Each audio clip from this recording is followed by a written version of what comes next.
Preston Sawyers Jr. I lived a life without purpose for a long time. At the lowest point, I learned foundational methods to building an ordered life and a worldview. Many of our beliefs are formed from what we are around. What happens when we question those things?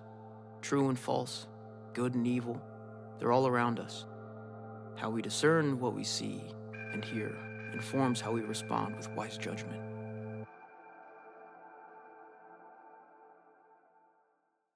This is the second episode to what I guess I came up with before about the lessons in hell. So I was lying on the hospital bed at this point, 2 months, not being able to clean myself, feed myself, couldn't really distract myself. And in my head, the thing that kept haunting me was how God wouldn't respond to that lie I told him, that I tried to treat people well, when he was clearly showing me I didn't treat people well. And how he only responded to the truth.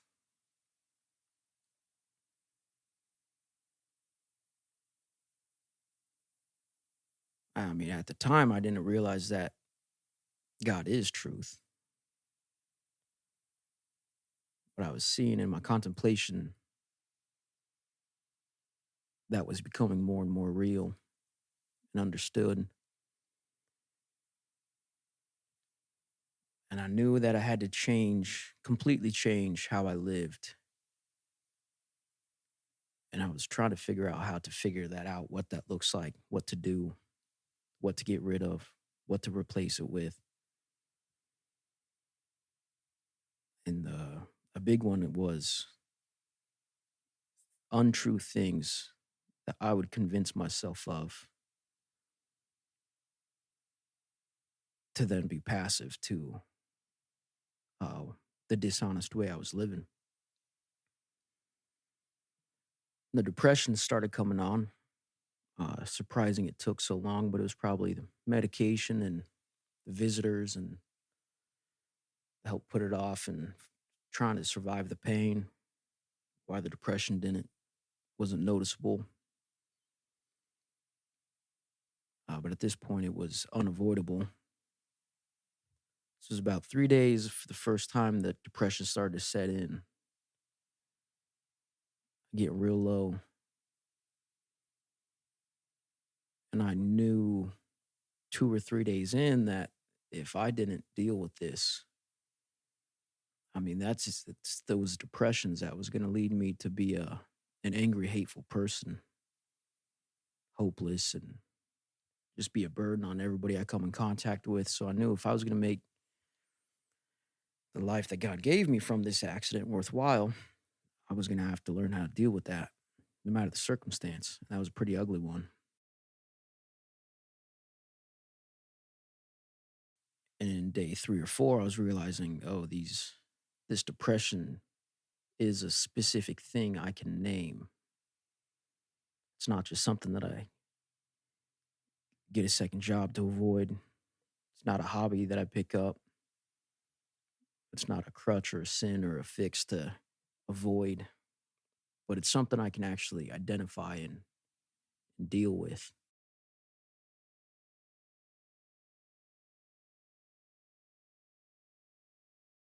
So when I had to be honest with myself with what that depression was, when I say demon, I'm talking about a depression that was coming on, just for future translation. So I had to identify the demon, and that'd usually take 2 or 3 days. One, notice that the depression was coming on, and take another day or two to figure out what that depression or demon was. So, being that I had to completely change how I did everything, one, because of circumstance, I didn't have a choice to avoid it like I used to. So, what's the opposite of avoiding it? Well, confronting it, running from, running to, um, closing the door on, open the door to. So, instead of avoiding it, the idea was all right, invite it, invite it to sit next to me, invite the conversation. So I created this image in my head.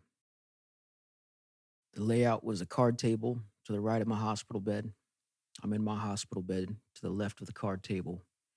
And God's over my left shoulder. And again, images in my head. I'd imagine this demon walking towards me. And it was real confident. The demon was, and knew that I hadn't fought that demon yet. So, I mean, I had no idea how this was going to go. This could have been the worst idea ever the first time I tried it. Not knowing what I was going to do, even when I invited that demon to sit next to me in that at that card table.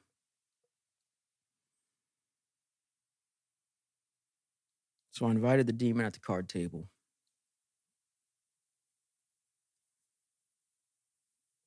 And I knew my previous idea of that demon was going to be able to crush me.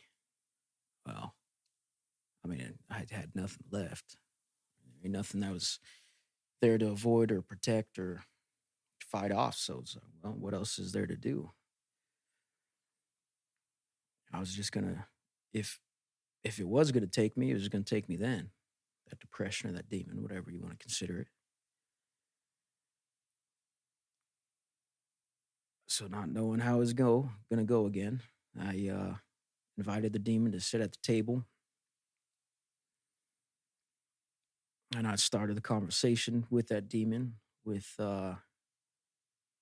what that demon's name was, which I knew what it was before it walked up, but I wanted to say it itself. And the demon identified itself as being a, that I was a proud man that I could provide for myself, which looking back now I'll get to that in a minute.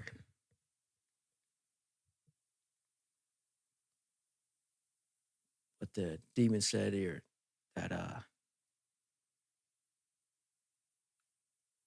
you can't provide for yourself, you can't do anything for yourself.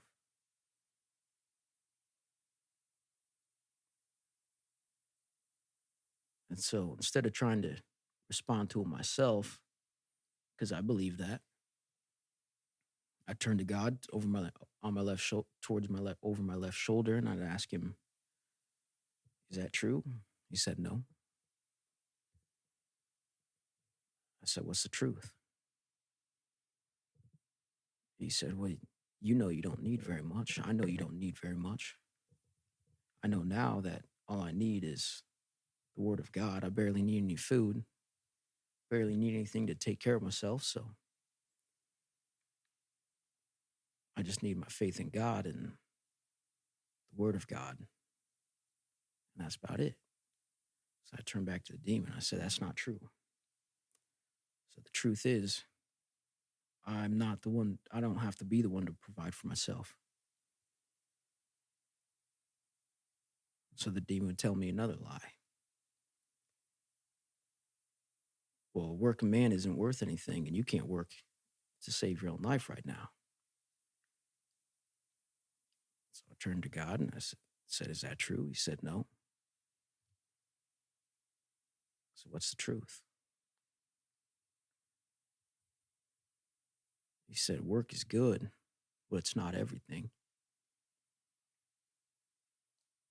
And there's certain things in this life that you can't work for." So I turned to the demon and I told him the truth. Well, God told me certain things in life that a man can't work for and can't provide for himself at all. So in this setting, I went back and forth with this demon for I don't know how long I was in that state. We might have been talking back and forth for 30 minutes, an hour, could have been 2 hours. I have no idea. And eventually, doing that back and forth, asking God what's true, responding to the demon with what is true. The demon just had nothing to say. There was no more lies for him to tell me.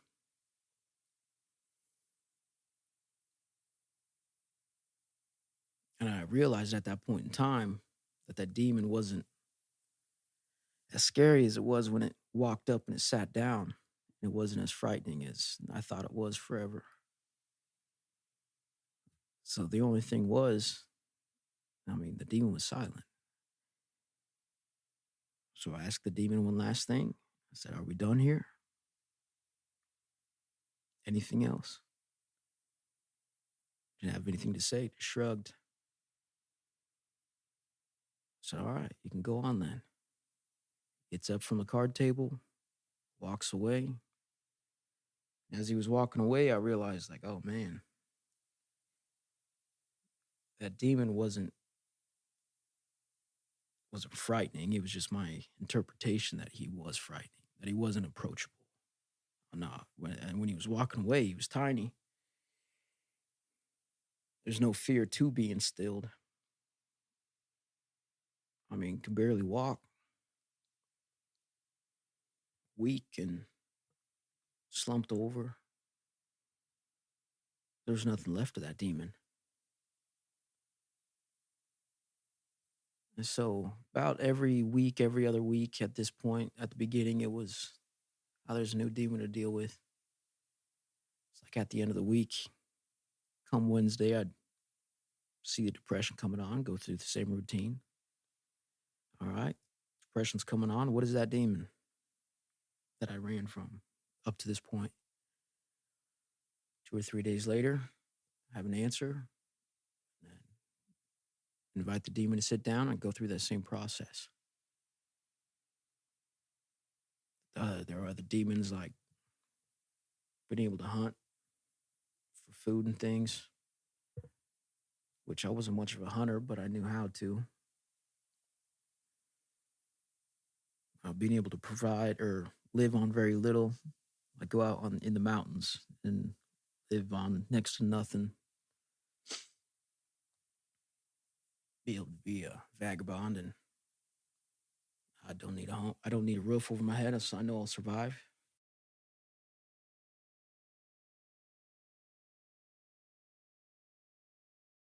Value of man is how many women he can get with.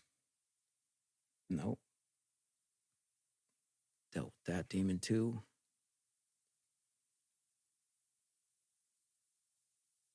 Physical ability, uh, defending myself, and all these demons were identities. I thought like, oh, this is who I am. This is what a man's supposed to be. This is what a man can do. And I had none of those things. So there's nothing else to do.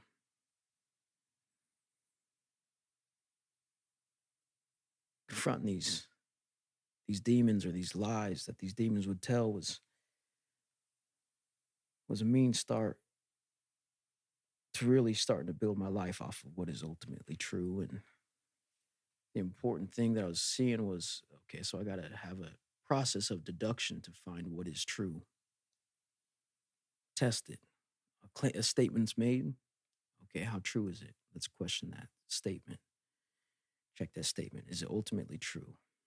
Well, it's not ultimately true. Okay, so what's an ultimate truth beyond that? I found the importance of building on what's ultimately true is if I'm not, my starting point isn't an ultimate truth, an unchanging truth. What is true beyond myself, or what I think, or what I want, what I feel. And what is true is an unchanging truth. My starting point is there, then I'm able to navigate more accurately, whether it be internally or as an observation in the world. And if I can navigate more accurately, accurate being what is a more true response to that, whatever I'm observing or processing or thinking through or meditating on, or a new idea or philosophy I'm wrestling with. I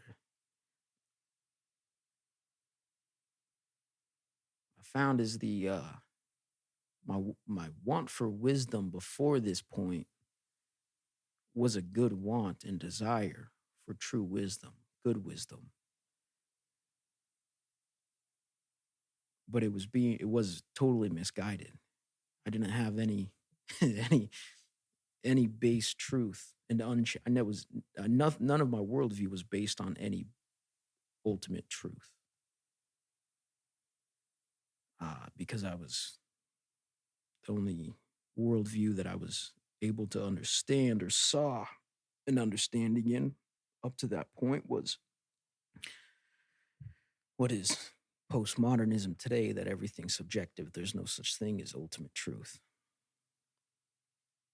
Uh, and so, if that was my starting point, then how was I supposed to navigate an accurate observation in response to observation? I wasn't able to. I don't think it is able to. And what I enjoy the back and forth with somebody is wanting to and willing to contend with that, but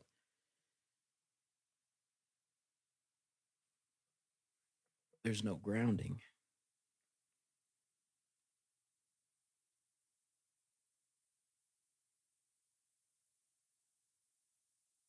So this was the start of really testing what I think is true, finding out that it's not true. I got something to replace. Eventually I found myself, as I got beginning to read scripture myself, that realizing how many ideas of the world that I believed in, how much of that had to be one, recognize that it's not true. I wanted it to be true to align with the worldview that I thought I had.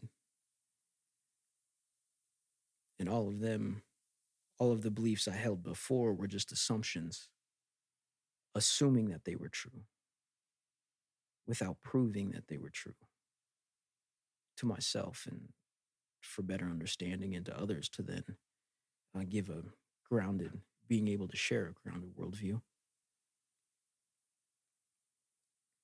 And I mean, it's a lot of things. Like, I know this is a difficult one. Not a, I guess it's not even all that difficult, but just realizing what is ultimately true was, I mean, I started reading in Genesis, creation. Feel free to dismiss it for those that don't believe in creation, fine, but you got to at least contend with what I realized is when I tested my belief of evolution, it's it was based off of a starting point that evolution is true, and then working off of that. When realizing, like, oh, evolution, testing in this way, testing evolution, I realized that it's there's not much grounding truth for that evolution. And so that's where I was able to land at the very least at the beginning with creation, that oh, there's no more evidence for evolution than there is for creation. Who am I to say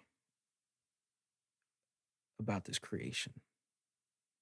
There's a lot smarter men than me throughout history that could at least even say to themselves that, well, I don't know. But what I can see is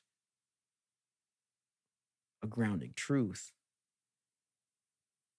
is, for example,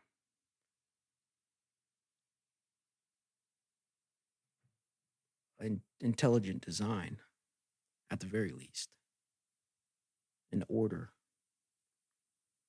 Now, talking years since that first initial thought, I've now met doctors of physics, and even they're like, yeah, this is a lot of this is unexplainable. How much order there is in our observation of creation.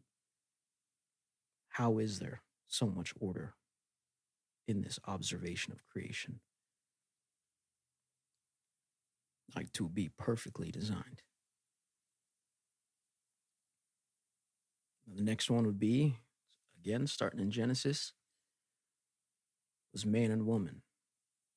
I believed a lot in the egalitarianism, or that all are equal, no matter man or woman, no matter starting point, no matter the culture, everything is the same, which is another subjective point of view. Well, realizing, yeah, man and woman is different. That's why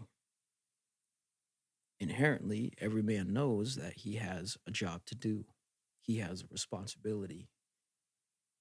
Women have responsibility that is different than man. Everybody has a responsibility, which is specifically different. And that's what our connection to God does, is brings us in line with that responsibility we each have.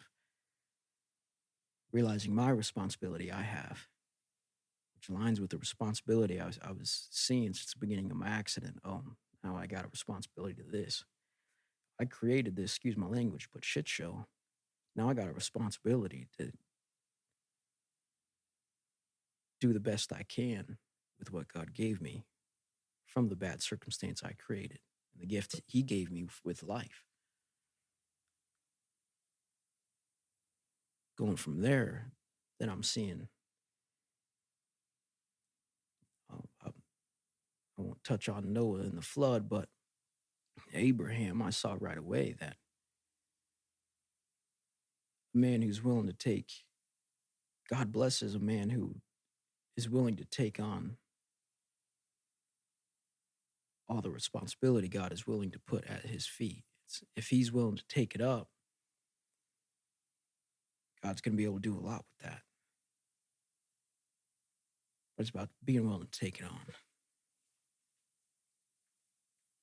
I mean, no matter if you know how to or what it will look like or why, more accountability, more responsibility, only good will come from that.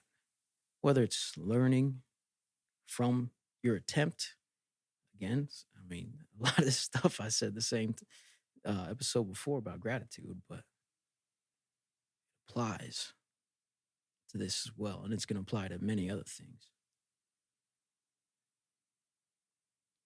But attempting to take on more responsibility, attempting more accountability, it just informs the next time.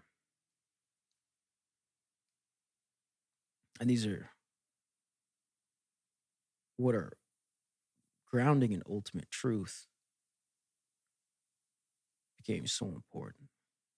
The good part was, is it's not me. This isn't my thing. This isn't my miracle. This isn't my work. No, it's a situation I'm in, and how much am I going to do with it? It's not my truth. It's not what I've discovered. No, man, all these things have been discovered long before. I mean, the wisdom you can read in the Old Testament was written thousands of years ago. You think you're the brilliant one? You're the blessed one? You're the prophet? No. I'm just barely discovering this thing. But I'm at least trying to build off of what is true, that one base truth.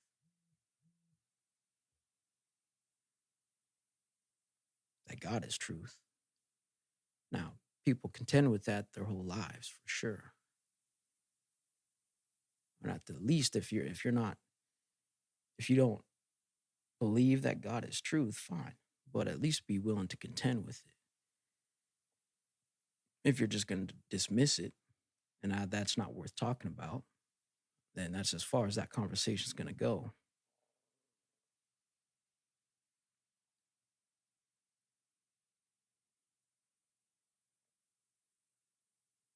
I should have seen it coming too, but knowing I was going to be doing this topic, it's like, man, those demons came back, fighting back.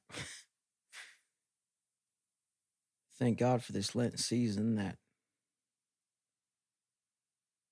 there's many things that aligned to encourage me to go ahead with this.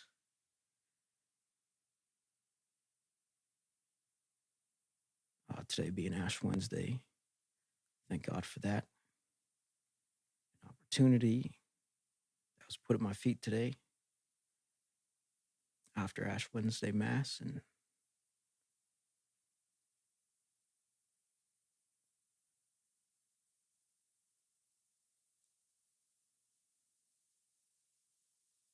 one of the common theme I've seen is through these years since my accident is that every single time I'm reluctant to do something, it's not true, but it is, say, a fear of something, or a discomfort, or a foreign experience, whatever it may be. Never done something before, never been in that social setting before, never doesn't it's universal. Every single time that I say, screw that excuse that is going through my head,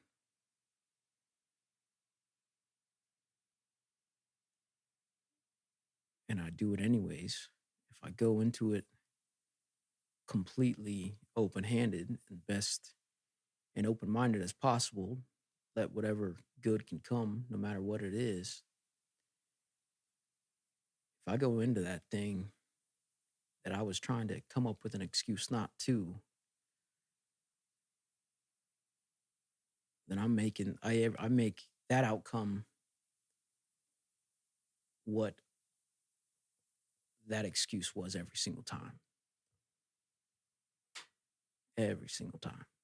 Every single time I said, screw that excuse or fear, and stepped into it anyways, and had the thought process of, all right, God, what you going to do with this? The thing I was so reluctant to do or step into or try new.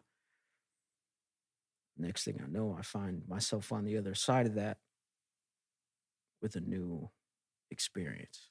And so I know that reluctancy I was describing just a minute ago about reluctancy to do this one too. I know there's going to be on the other side of this, just like with the podcast as a whole, or this episode individually, or attempting to start conversations, or, meeting a new person, no matter what. Anything. It's just, that is what I found is true.